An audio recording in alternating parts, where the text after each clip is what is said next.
Hi everyone, welcome back. This is Isaac. Giving you another video from the Blind Island, and right now I am starting my series of Best of 2021.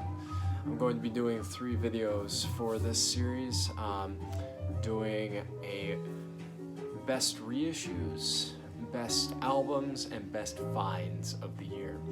Today I'm going to be doing Best Reissues, so I figure why keep prattling on when I can just go straight into it.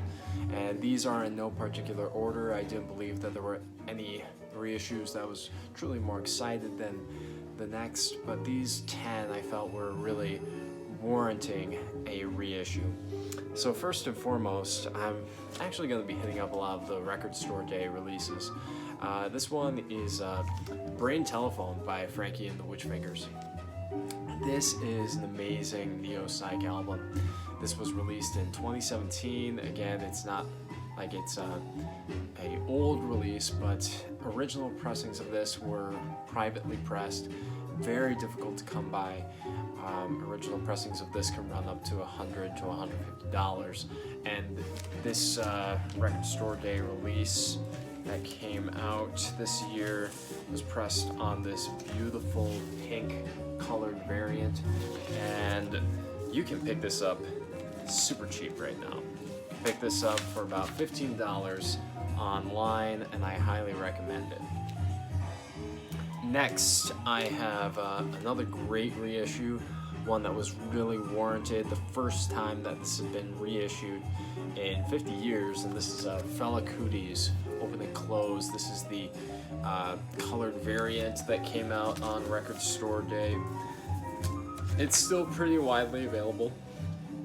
You can pick up a copy of this for $30 to $35, and it's definitely worth the money. Sounds great, sounds fantastic, and if you're really into Afrobeat, this is one that you really can't go wrong with. So great release. Then one that had also never seen a reissue before. This was a little bit more limited from my understanding. This is Prism Music Unit and Egypt Strut by Salah Ragab.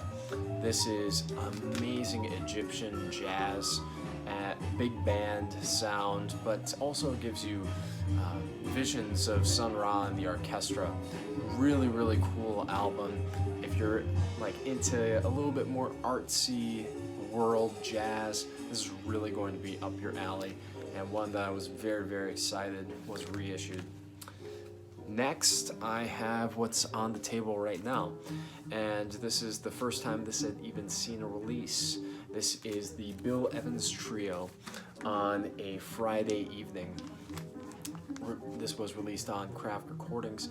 This was a recording from, I believe, 1974, and it is just gorgeous. This is one of Bill Evans' fantastic trios. He's working with Eddie Gomez, and honestly, I can't remember the drummer off the top of my head right now.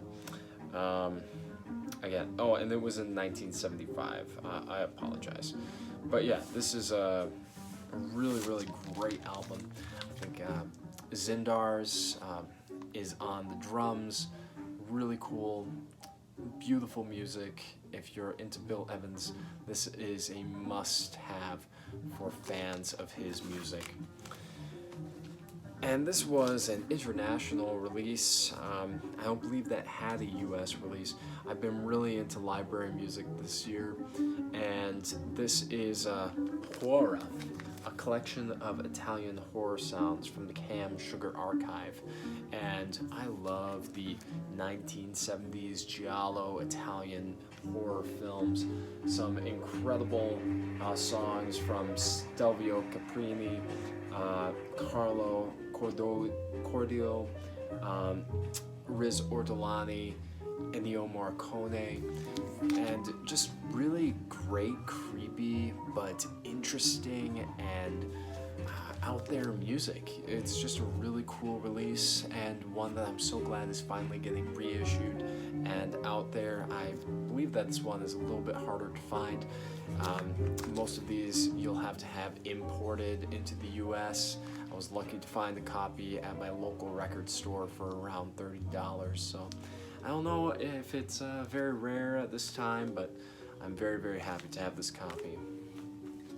And then, you know, I love my surf music, and this is Tom Petty's backing band, the Heartbreakers, going under the pseudonym of the Blue Stingrays, Surf and Burn. This is just solid, excellent surf rock from 1997.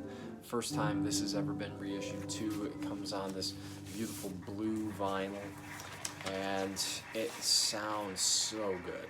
Just a gorgeous record, and highly recommended for fans of surf rock, for fans of Tom Petty.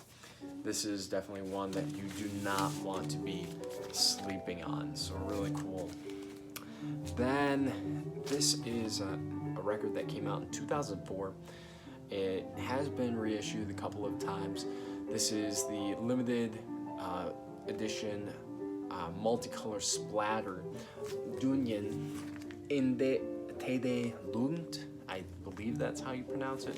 This is just some amazing neo psychedelia from I want to see, I can't remember what country they're from off the top of my head, but it's a foreign band, and I love the sound of this record, and the splatter on here is really nice. Again, I'm not a huge color vinyl guy, but some of these reissues, they come out with some beautiful colored variants, and that's the time to be grabbing those up, I suppose.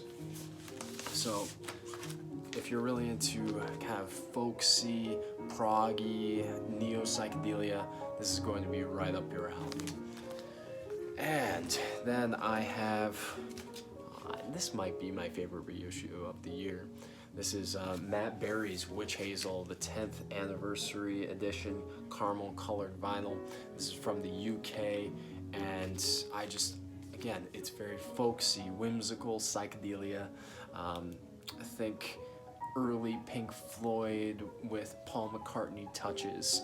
I really love the sounds on this record, and I'm just so glad to have this on vinyl. So really, really cool to have that. And then another incredible jazz release. Jazz had an amazing year. The Tone Poet and the Analog Archive series from Verve are just really knocking it out of the park. But this one really took the cake for me, and this is the All-Seeing Eye by Wayne Shorter. Check out the track Mephistopheles. This is Wayne Shorter's interpretation of the Book of Genesis, and it is a wild trip, man. I love it. It is out there, it's grounded, it's pushing boundaries, and yet still finds a really nice pocket and groove. And also just remastered by Kevin Gray on a beautiful cardstock. These these sleeves are just gorgeous. So excellent reissue and an amazing release for the year. And then finally, this is going to be topping off the list here. I have this is an amazing library album. This was released by Stefano Torrisi, even though it says music by Jay Richford and Gary Stevan, and this is Feelings. And for those of you who want to get into library music, kind of know what this weird international music is all about, this is the record to get you there. And this was kind of like the holy grail of library music. Insanely expensive. The cheapest copies are like $1,500, but this reissue finally came out. Makes it affordable for human beings like you and I. You can pick up a copy of this for about $28, and it is a European press, but well worth the price of admission. If you're looking for some funky, soulful library tunes, this is the place to start. Alright guys, those are my 10 reissues of 2021. What were your favorite reissues of the year? Let me know in the comments below. And thank you guys so much for taking the time to come on out here and listen to my weird ramblings about music. Again, thank you. I hope that you enjoy the Christmas tree, and I hope that you are having a very Merry Christmas. I'll see you with my top 10 albums of 2021 next week.